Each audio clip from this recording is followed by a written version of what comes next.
Welcome to another episode of Lifelong Learner. This is the Out of Class edition with Ben, Janesh, and Matt.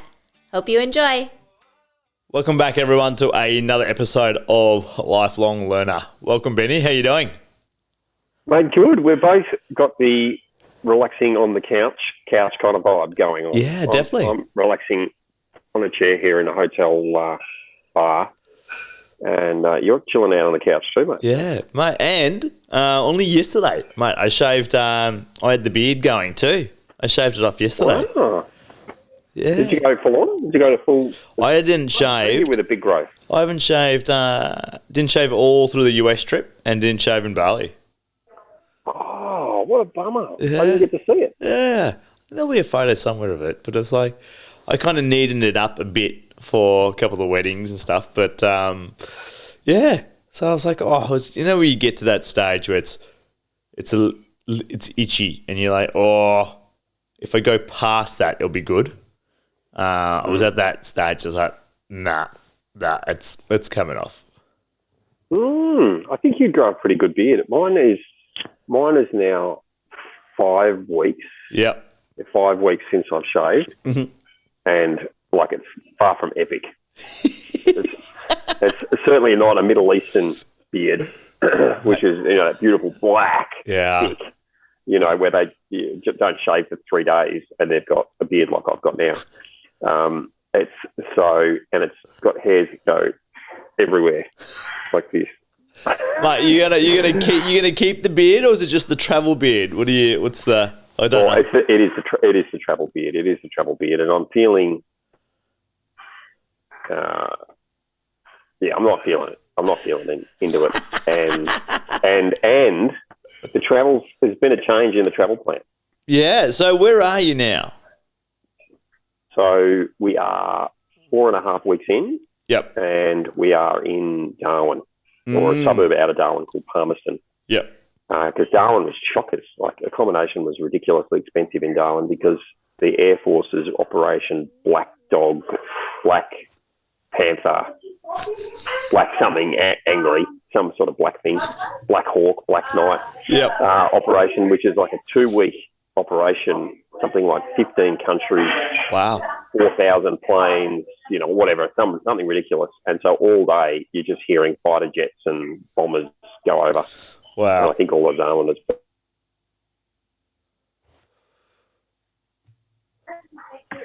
And so we're here for a week. Yep. And then we've decided to leave the camper trailer and the beast, the landy, and jump on a plane. Right. Fly to Bali and then to Thailand. Right. So good. Good. It will be good. It's been a great trip. We've done a lot over the 4 and a bit weeks. And but what I was finding was it was just back to back. When you do a trip like this, there's serious FOMO going on all the time.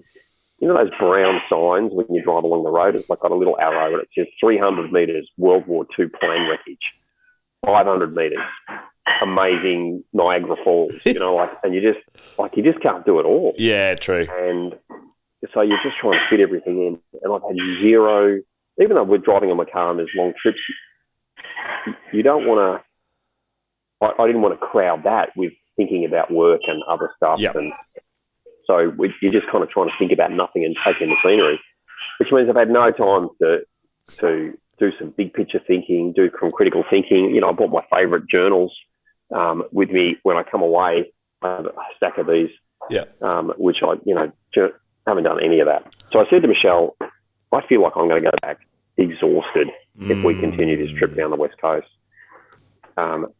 Why don't we pull the pin at Darwin and go on to a resort holiday and just sit by the pool and journal and do stuff like you've just done. And so that's the plan. That's the plan. So the car, there's been a slight glitch, but the car and the camper trailer are going to go on a truck and be trucked back to Melbourne. And was that easy? Was that easy to organise? I don't imagine that'd be easy. There is just a little shout out to sort of my friends at Move My Wheels.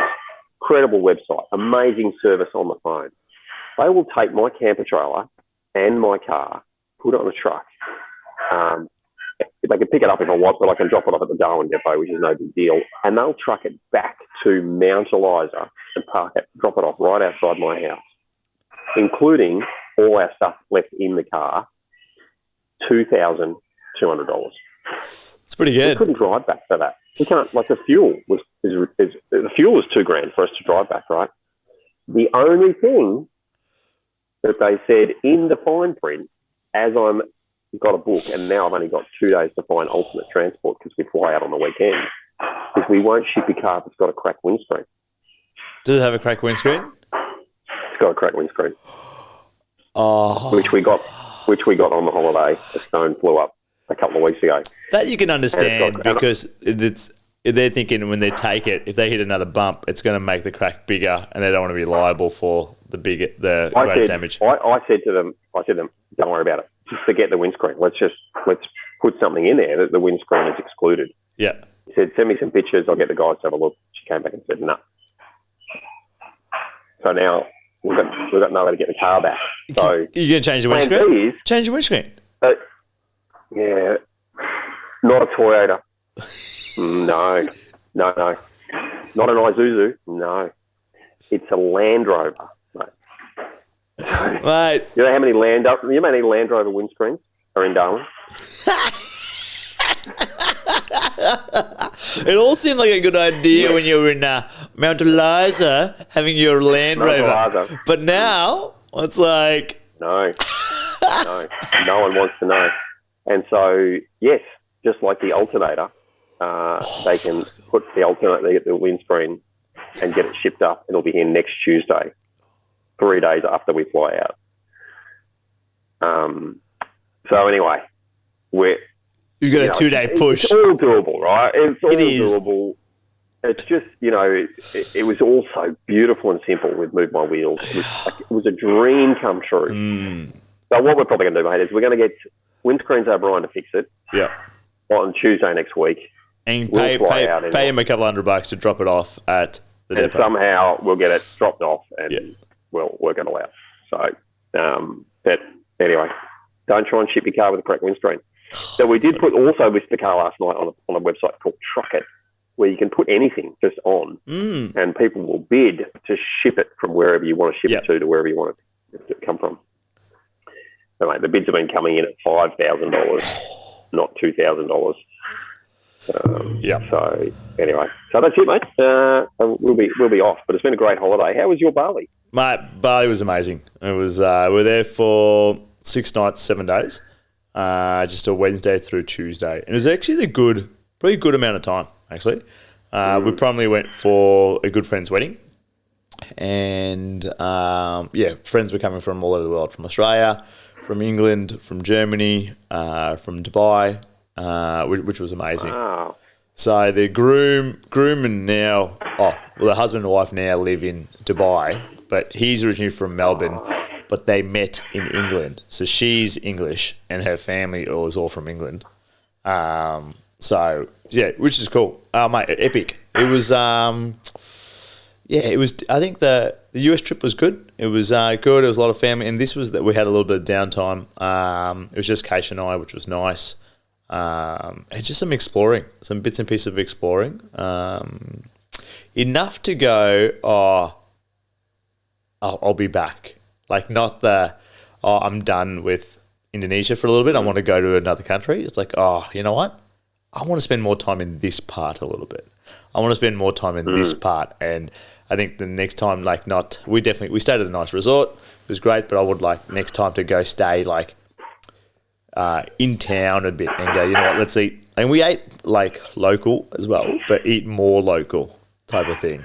But no, it was great. It was so good, mate. We went to this beach that Keisha found in Uluwatu, and it's called Sulaban Beach, right? And it's called Sulaban Beach, but it's like, you know how the Americans call Kleenex, like a tissue, a Kleenex, right? So this beach is also known as Single Fin Beach because a venue right on the beach is called Single Fin, and then it's also known as Blue Point Beach, which was another old venue that used to be there.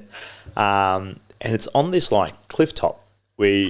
At Singlefin, you can just watch these surfers. Like these surfers are just epic. But you can walk down these sketchy stairs, and you go down through this like cliff opening, and there's this like that's where the surfers go out. But then you go through this tiny little hole, and there's like this secluded beach.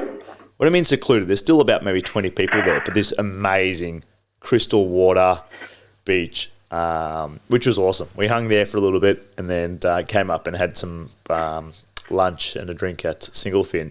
And Singlefin's epic. Like, just overlooks the water, so you can watch the surfers while you're enjoying your lunch. But they also got a pool there too. They got some chill music. So in between, like, you don't have to go all the way down to the beach. You can just jump in the pool.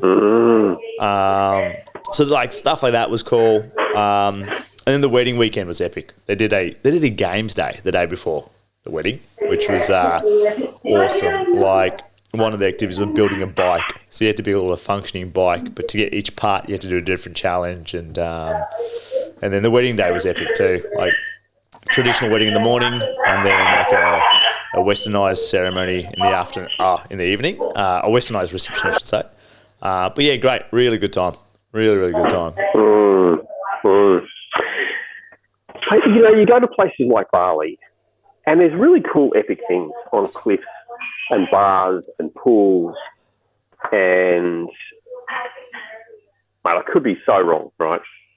Why can't we do that in Australia? I don't know. And none of their pools have fences. None of their pools have fences. Why just can't we get that right in Australia? I think maybe there's more destruction. Maybe we don't see the damage to the environment from what they do.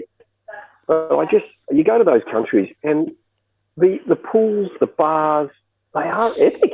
Like, now I know they've got a great climate all year round. I know it's a tourist destination, but you just wonder, why can't we create that in Australia? I don't know. But yeah, Bali's just one great, location after the next. We often go over to Nusa Dua, which is kind of a compounded area, a bit like Mount Lava. It's a compounded area. And I don't know, like there's a lot more now, but there's, probably 8 to 10 really key big hotels across there, where the parks and the gardens are just amazing. And you just walk from one hotel to the next, and the pools are just stunning. Immaculate. Yeah. And I just wonder, why can't we do that in Australia? Maybe because labour's more expensive. I don't know. But it is just stunning in Bali. We're looking forward to going, mate, and you're inspiring me. One of the things that we are really looking forward to is the routine that you get often when you go on these holidays. I get up early, I'll go for my run. I was saying to Ryan this morning, like, pack my satchel bag with my laptop and my, even my toothpaste and toothbrush and a spare pair of shorts and undies. And I'll drop that at the restaurant early in the morning, like at 6 before they open. And I leave it there. Then I head off for my run, come back, have a swim, which is my kind of shower. I don't tell the people that I shower in the pool. But literally have a swim in the pool, and then go off to the loo, clean my teeth, change into my shorts, and then by that time breakfast is open. And I sit at breakfast from like 7:30, and just have this lazy kind of long, not big breathy, but just draw it out. By that time, sort of Michelle gets up and she wanders down, and we hang out there till maybe 10:30, 11 o'clock, and it's just, we just do that routine every single morning. And there's something kind of magic just about doing the same thing every single day and getting that certainty and that ritual back into your lives, which for many people that work the same job and start at the same time and turn up at the same office and do the same work, they get that every day.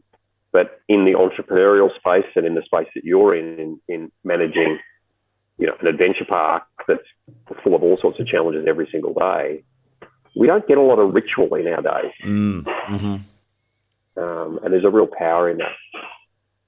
Yeah, there is. Why do you think, I personally find, say, rituals easier when the sun's up earlier, right? So in the summer months, in Bali it was easy. Like it was, we did similar, right? It was breakfast. And Case is not usually a morning like early riser, but she was like, oh, I want to make the most of the day. So she's like, are you going to run in the morning? And we would go for walks before brekkie, right? Like along the beach or wherever. And it was great. But I find it's easier, like in like Melbourne summer, it's easier when the sun's up at like 5 o'clock. It's like easier, right? And in Bali, when it's like already 26 degrees at like 6:30 in the morning, it's easier to do the ritual, right? Why do you think that is, as opposed to continuing that potentially in the winter or the darker months?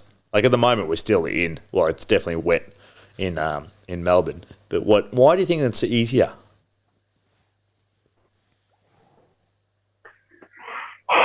Look, I don't know whether I can speak very wrong, but I'm 100% convinced. And maybe as I've got a bit older, it's got worse, but I suffer with SAD, seasonal affective disorder. Mm-hmm. I'm sure of it. Just winters are just, I don't really like them. Now I run every morning, 3 or 4 mornings a week, right throughout winter as well. I don't know. I don't know whether I find it any different in summer or winter to have a ritual. I still pretty much have a ritual right throughout winter because I'm an early morning person. But I think it's, for me, the difference when I'm away on holidays is there's nothing else to do. And that's one of the things we like. My brother, for example, says, I couldn't stay at a resort and sit by the pool every day. That's why we go to the resort, to stay there and just sit by the pool. Yeah. And do nothing. Yeah. Like we literally just want to do nothing because our weeks are just so full of variety. Yeah. It's variety every day. For us to have 2 weeks of no variety, of no adventure, of no going out, of doing nothing, it's just bliss. Yeah, definitely. And for us, probably it's towards the end of the day. The variety would be which restaurant are we going to go to tonight. And mate, the smell of Bali, like I can smell it now. When you get up and it's a little bit humid and there's a real warmth, and as you get up, there's the rooster crowing somewhere. Yeah. And you get up and there's a bit of smoke in the air. There's something burning. There's always something burning in Bali. Yeah. And I love that. Love that first smell in the morning. Yeah. And you go to the markets early, and there's just people are alive. They're not up super early, but as soon as the sun starts to come up, people start to come out, and they're just alive first thing in the morning. And I think what you do see in those hot countries too is people are alive early and they are alive at the end of the day, and in the middle of the day everyone sort of disappears because they have a bit of a siesta, right? Yeah. Like I found on one of the mornings, so we were staying in Nusa Dua too. I went for a run. Probably not early, probably 7 or so.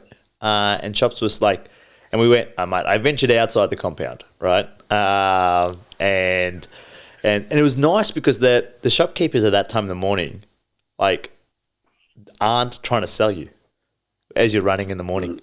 They're like, oh, morning or whatever, or hi, whatever. They're not like, come in and buy this hat, right? So when you're going past that early in the morning, and we're at this top of this hill, and I was definitely not fit, humid, and the holiday alcohol was taking its toll for sure. We got to the top of this hill, and I was cooked, right? So I was like, I'll walk a little bit.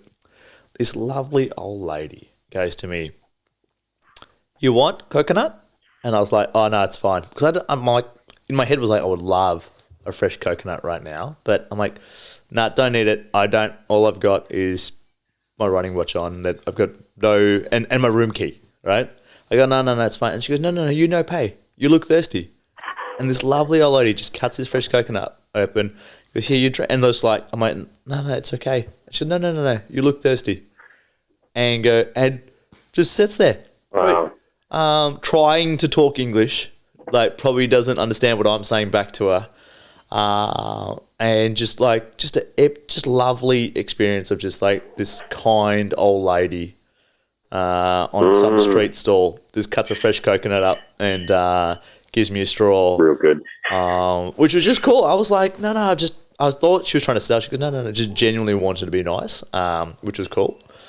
That's great, mate. That's really good. Hey, that's a rookie mistake. So here's an upgrade. Here's a tip for you, listeners. When you're running, make sure you carry some cash. That's been my learning experience when I'm in overseas countries, because no one has tap. And I'll often run one direction in Bali.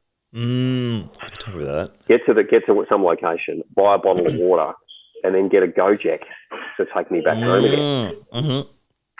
So you can run 5 or 10 Ks just in one direction. Yep. Go exploring, and then get a Gojek to take you home for $2 or $3. Yeah. So always carry some cash, local currency. Yeah. Or find an old lady, a lovely old lady. The old lady that's got a coconut. Yeah. I'm going to look out for her. There you go. There are some great spots as you come out of the compound there. The challenge with Bali too is often their back roads and back streets that I end up running across don't turn out to be back streets. They actually turn out to be the entrance into people's houses. I don't know if you've ever run those. And you're running, and then the road gets to narrow up, but it's actually not the road. It's actually the entrance into someone's kind of house. And before you know it, there's people washing, and you're running through clotheslines and chickens, and you realise that you're actually running through people's houses. Yeah, and you have a quick look at the map and go, okay, where am I? How do I get back? Yeah, mate, I'm super looking forward to it. Really looking forward to the ritual. So good. What else has been going on in your world?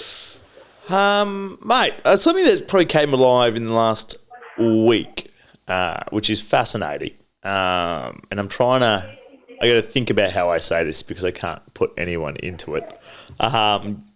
People in their roles for what I think is the wrong reason, right? Like you think, for the wrong reason, I think. What's an example? So, you've been a health practitioner. So, like a health practitioner, not really giving a shit about the patient. Like, not really going the best interest of the patient. And then the other example is an educator not really caring about the student. It's like, I want to look good and be good. Like there's a difference because I want to look good, but you know what? Your intent is not really. Is the experience about you, or is the experience about your patient, or is the experience about you, or is the experience about the student? And it's just, I don't know. It's just interesting and fascinating. I think I've come across a few people in the last week where that hasn't been the case, and I'm like, fuck, you're in the wrong job, like. And when they're challenged, I think I've come across it when we've challenged them, and they don't take to it well. No, they definitely don't. And when they get called out on it, when they say, "Oh, it's about the students," I'm like, "Great," and I call them out on it. I go, "You sure?" They don't like it. When I'm like, "Well, if it was, we would go this way," but you're not wanting to go this way. And they're like, they just don't like it. And then, or if it's best interest for the patients, would be like, why, instead of just going, hey, operate, why wouldn't you say, hey, let's look at this person's in their 70s, and why don't you get them some OT first and see, right? Like, as opposed to put them under next week. And they're like, oh, no. And I get you don't understand. Why do you think that happens? Are these new people into the profession, or are they experienced people that have been around for a long time? And again, as you say, been around a long time doing it for the wrong reason. Fascinating. So the health professional in the last week was definitely been around for a long time. A very old school mentality, and didn't want to look at things in a new way. And this one's like, and that was like an experience that I've had with. Not a health professional to me, but like to my dad, right? So I'm like, what is going on here? And then the other one is fascinating of like an educator who's definitely older, but then there was a young educator there too. But to be honest, seemed like they just jumped on the bandwagon and they wanted a bit of significance or something there. But I don't know. I don't know if they're just, and also maybe they're tired and blah, blah, blah. And I'm trying to assume best intentions here, right? Like tired over the last couple of years, and it's like, oh, hey, look, they keep giving, and it's a selfless profession, blah, blah, blah, blah. But it definitely irked me. Irked me enough to challenge him. And I said, oh, respectfully. And when you say respectfully, it's like a way of like having a disclaimer, right? I think, hey, respectfully, I don't think like, don't punch me. Don't punch me. Yeah, respectfully. I started with going, I led with, respectfully, I may be out of line here, but I feel like I need to say this. And they didn't react well. I'm like, how old are you? But what do you think? Why do you think people potentially are in professions for the wrong reason or the wrong intention? Or is it just glimmers? Is it glimmers of them in the wrong intention?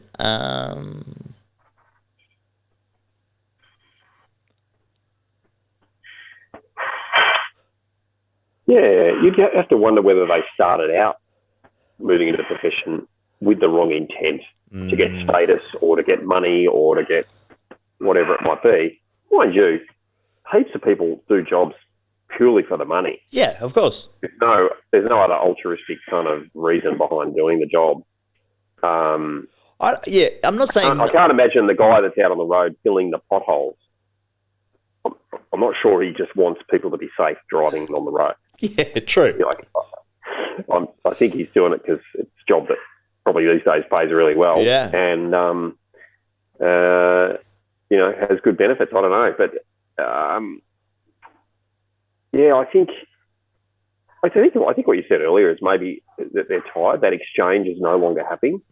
But the time and the money and the energy that they might put into the thing and the sanity, they're not getting more of one of those or many of them back. That they're finishing the day with less energy than when they're starting. And for me, that's always a sign that something's amiss. If I'm ever doing a project and I feel like at the end of the day I've got less energy than when I started, then I'll go, hang on, there's something, I'm out of flow state here. I'm out of my genius. I'm not doing what I'm supposed to do. Yesterday I had a full day of coaching from 8:30 through till 5:30, and I was talking all day. I was eating a chicken salad while I was coaching clients because I literally had gone back to back, and I just had to say, look, excuse me, I've just got to put a mouthful of this chicken salad in my mouth. And I finished the day with more energy than when I started. Yeah. So, I think maybe they're in that role where they're not finishing the day with more energy than when they started. They don't have that buffer to give when times get tough, when they have to think. It's that willpower battery concept that, there's a limit to our willpower, and that the more decisions we make, the more we use our willpower battery. And if we keep making lots of decisions, then there's no battery left to make the important decisions, the ones that really matter and count. And so that's the idea, again, around rituals. The more rituals you have, the less decisions you have to make. Like getting out of bed at 6 a.m., if it's a ritual, there is no decision to be made. You just get out of bed, right? And so that's what we love about that. So I can get through to like 11 o'clock when I'm on holiday, and I've still got a 100% willpower battery, which means I can then sit at 11 o'clock with my journal and make some decisions. Have really big thinking. What we haven't been able to do on the holiday, because from the time we wake up, it's like, Michelle, what are we going to do? Make decision. We're going to go, okay, let's get on the road. Now where are we going to go? Make decision. Oh, there's a sign. Do we go there or not? Make decision. Like by 11 o'clock, 12 o'clock, we're exhausted from willpower. So maybe these guys are, again, they're zapped. Their willpower battery is zapped. They're not able to make really good decisions anymore. And they're finishing the day with less energy than when they started. Which I know with, for example, you guys and the leadership you bring to the guys at the summit, and the culture that you've created there is a culture where everybody does finish the day with more energy than when they've started. Yeah. And that's why you can get people to work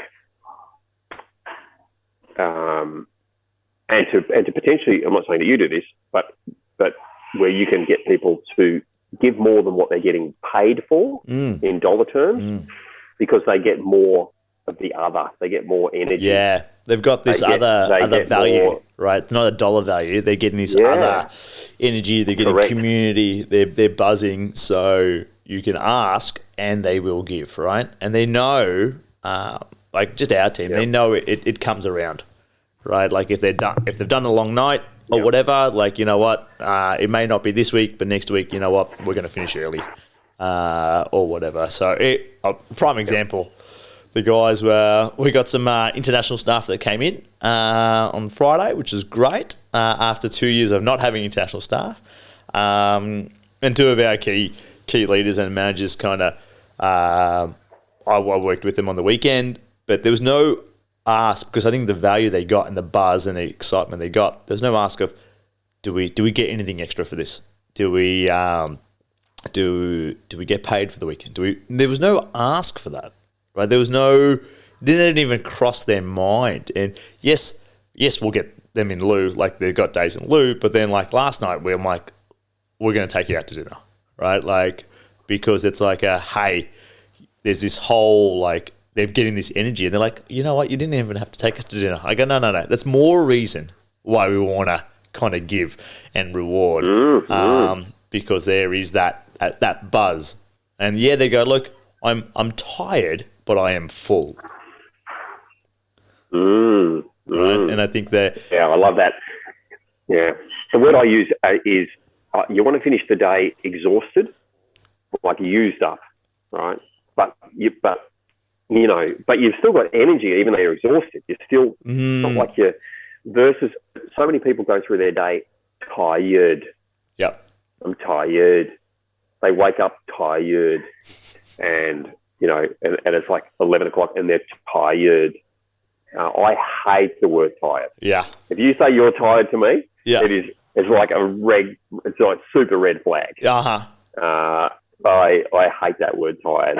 Tired to me says unfulfilled. Mm-hmm. Tired to me just being up. Yeah. Exhausted. And you're still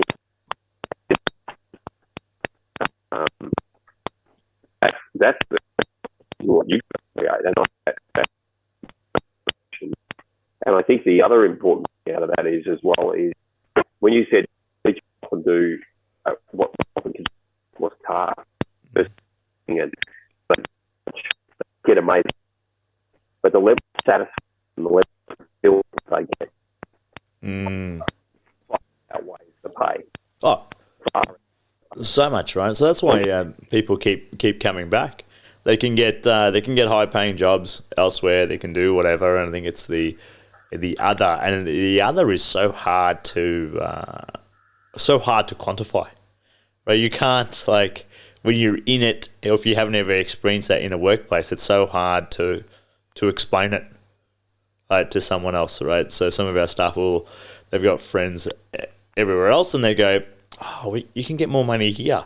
And then they'll jump ship and they'll go, and then they'll go, but it's soul destroying. Or I don't feel full at the end of the day. There's no community. There's no nothing. Mate, you've just got mute on me. I can't hear.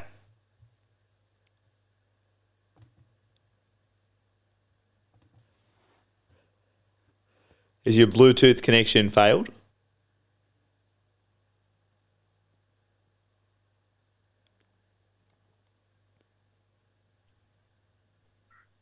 Oh, yep, go.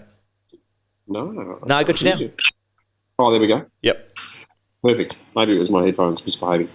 Sorry, mate. Can you just repeat that last 13 seconds? 13 seconds. Yep. So I said, so a lot of our staff have obviously friends that work outside our organisation, and they'll go and they'll say, oh, look, come over here, you can earn more money, right? And some of them do, and some of them don't, and they do, and they go, yep, I'm earning more money, but I'm not full at the end of the day, or this is kind of soul destroying, or it's like all these other things that I can't actually quantify or describe for someone who hasn't felt it is so hard, right? The feeling of like community of people of all staying in their house together, or people going, you know what, on the weekend, there's always something going on where they're like, oh, if you want to join, you don't want to join, right? There's like a hike on the weekend or whatever, or that banter of like everyone is busting it, and there's no one not busting it. So it feels good because they're working hard, not necessarily, definitely not for me. They're working hard for each other, right? Yeah. Which is not common, but it's also they can't. It's hard to quantify that value.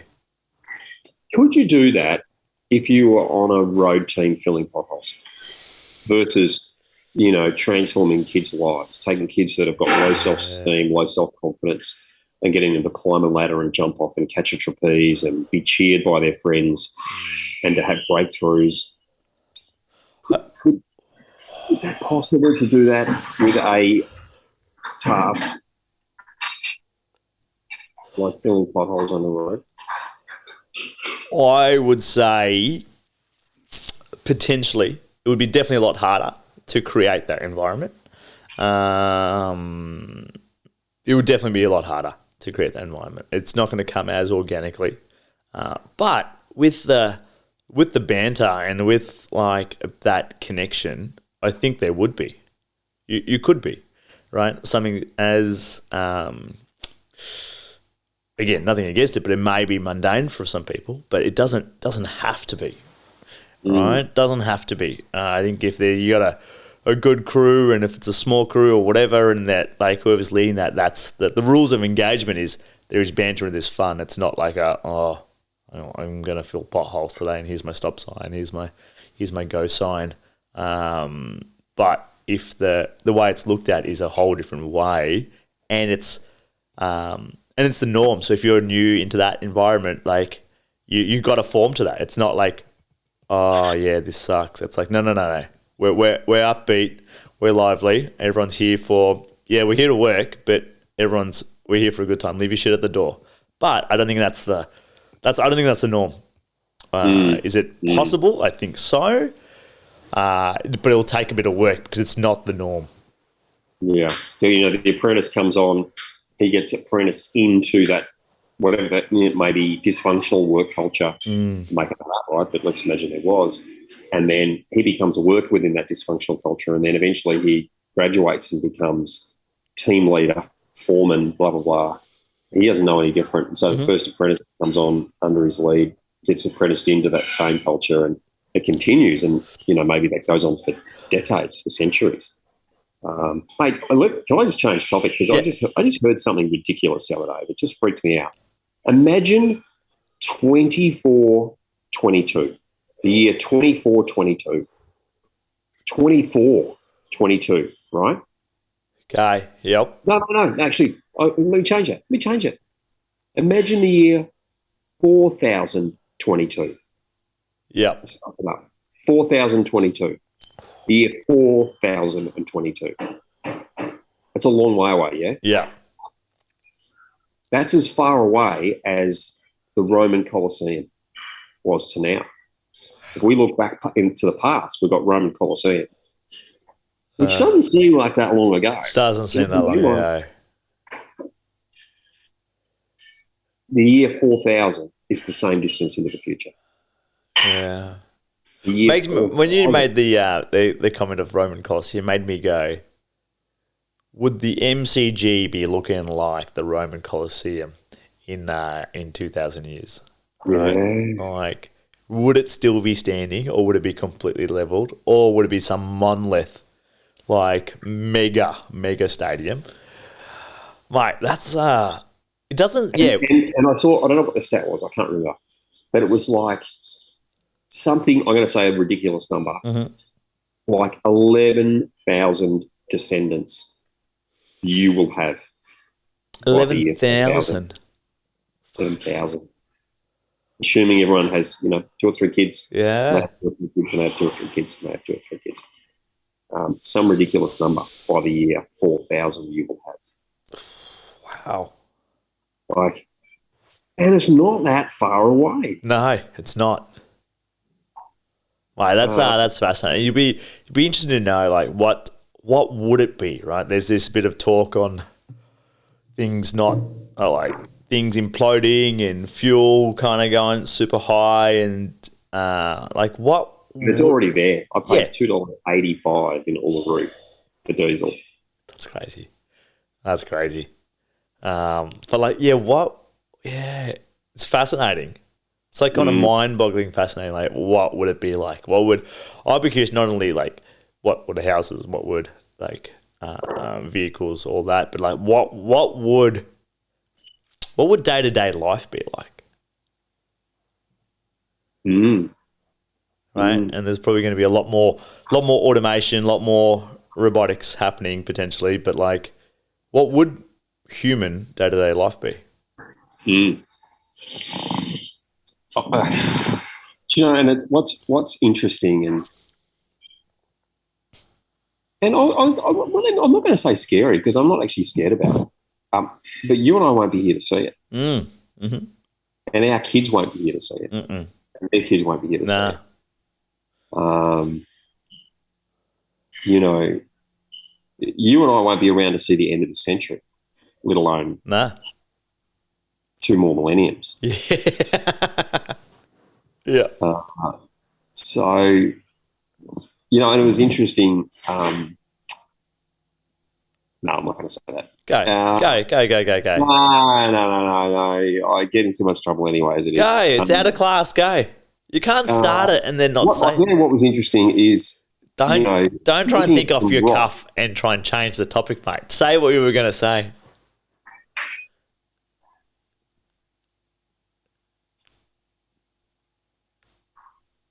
I was going to say, it's interesting walking around and seeing the rock that's 850 million years old.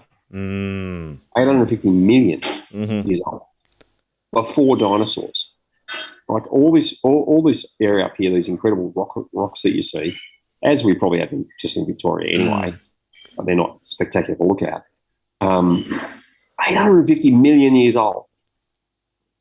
Like, it's incredible. And you just can walk up and touch a piece of rock. It's before dinosaurs, before any living creatures, before there was any life on Earth. So these rocks don't have any sign of life in them at all. No life.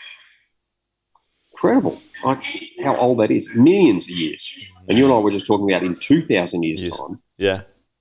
Well, not in 2,000 or 20,000 or 200,000. Not in 2 million. Imagine 20 million or 200 million. Yeah. Just incredible to think of the time scale and just how much of a tiny dot we are in all that. Having said that, though, who we are and how we behave and what we do today matters. Oh, definitely. It definitely matters. I think it shapes. I think I'm always to say you're a product of your decisions, right? You're whatever decisions you make or you don't make. If you don't make it, I think we talked about this one episode. If you're not making, you're still choosing not to make that decision, right? It's an indecision. Still matters. Still shapes your day. Still shapes your influence you have on people around you. Even though it might be not even a tiny speckle in the scheme of thousands, millions of years. If you take it back to now and today, it does still matter.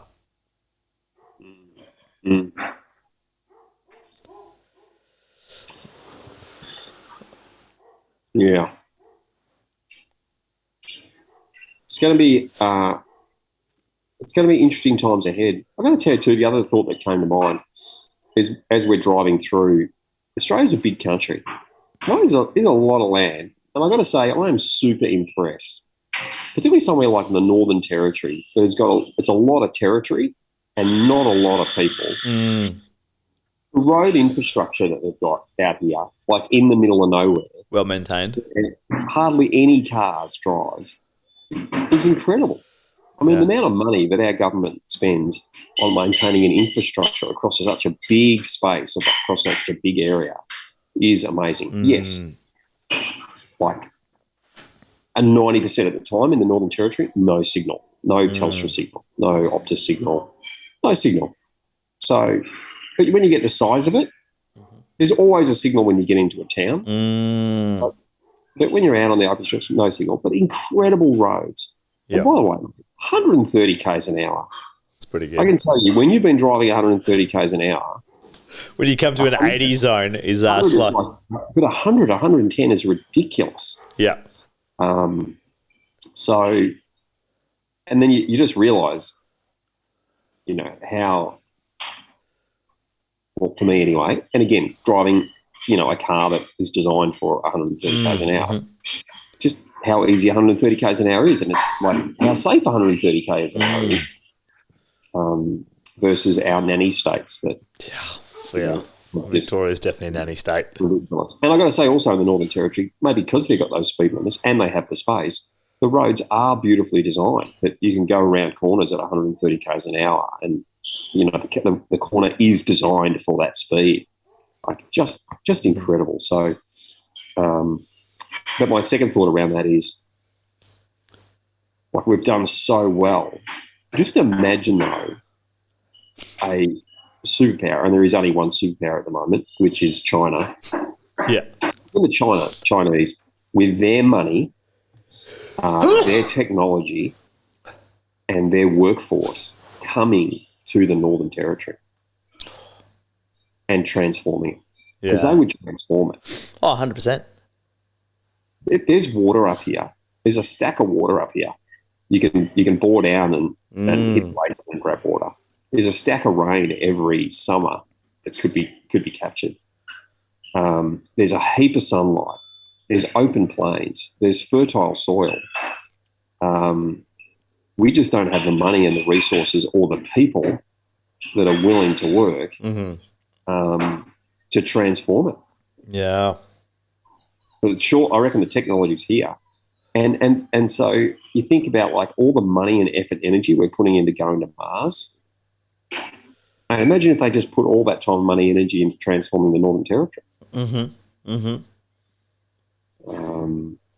I can see why Australia is on people's radar. Oh, for sure. Yeah, there's a lot of untapped areas, right? Yeah, which is fascinating. Maybe in 40-22.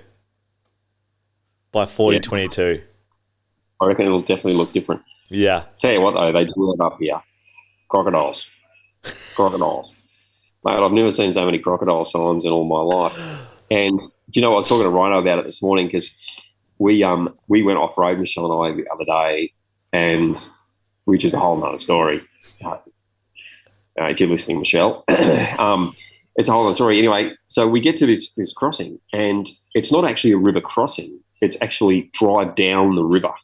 Oh, wow. Like you drive into the river and drive down the river and then come out the other end. And someone I'd spoken to just earlier that morning, he said, oh, it's a good crossing. It's pretty deep, though. It's like probably 600 wow. metre deep. I'm thinking, that's quite deep. Probably getting there with the limits of a standard Range Rover. And anyway, we get there, and I said to Michelle, I'm a little bit nervous about it. Oh, I don't want to sink the Land Rover. Yeah. So I get out and I wade through. Yep. You don't wade through water in the Northern Territory. Oh, with the Crocs. I'm wading through, and there's these big pebbles, like these big pebbles. So it's so hard to walk on. Yeah. I'm like awkwardly. Anyway, Michelle filmed me. She was sitting in the car, filmed me. She didn't think about it. I didn't think about it. And I'm about 3/4 of the way across, and another car pulls up behind us on the four-wheel drive track. And they get out, and they're going, "Get out of the water! Get out of the water!" I'm going, what? Like, whatever, And then I'm continuing to hobble, and I went, "Oh, the crocodiles!" So I went just a little quicker and got out to the other side.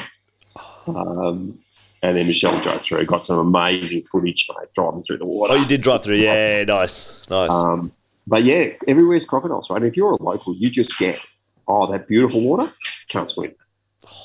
But as a tourist, you come up here, beautiful water, yeah, jump in. Let's have a swim. Yeah. But no one swims. If there is not a designated area, and there's not many, where they actually clear the crocs out, they regularly go in and just clear the crocs.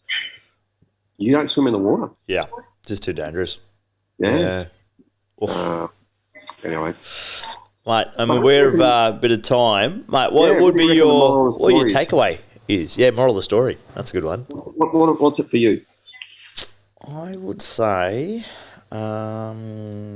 we covered a lot today.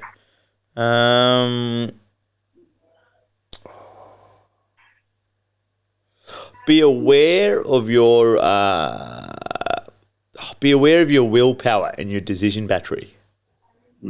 And at the end of the day, what are you feeling?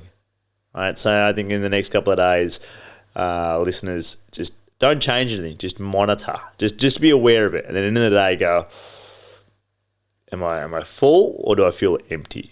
Doesn't mean if you're exhausted or not. Like, you can be exhausted and full, but are you full or empty? And then change some of your micro decisions, type of thing. So that would be mine. No, I think for me it's, and I've been thinking about this a little bit, understanding just how much you don't matter in the bigness of time, how little you actually truly matter in the bigness of time, but how much you actually matter today. The decisions you make today, the conversations you have today, how you turn up today, how much that actually matters today for yourself and for the people around you, but how little you matter in the bigness of time. You know, there's very few people that are remembered beyond 100 years. We just move on. And I hate to say it, mate, but you probably won't be remembered in 100 years from now. Nah, definitely not. Your kids won't know who great-great-grandfather Janesh was. Yeah. You won't be remembered. But you are remembered today and how you turn up today. So think about how you're turning up today if you're listening to this first thing in the morning, and who do you need to be and how do you need to turn up today to make a difference? But don't think you're that important or that special. True. Chill. Yeah. Be yourself, you know. Be authentic, be genuine, because in the long run, it doesn't matter. Yeah, definitely. Mate, always a pleasure. Yeah, fantastic, buddy. Good to catch up. Have an amazing rest of the week. Yeah, we'll do. Till next time, everyone. Thanks for listening to another episode of Lifelong Learner. If you like this episode and want to know more and hear other episodes, head over to lifelonglearnerpodcast.com, where you can subscribe to our newsletter, where you'll be the first to know when new podcast episodes are coming out. And if you want to say hello, tell us a joke, or ask us a question, send us an email at hello@lifelonglearnerpodcast.com. Thanks again.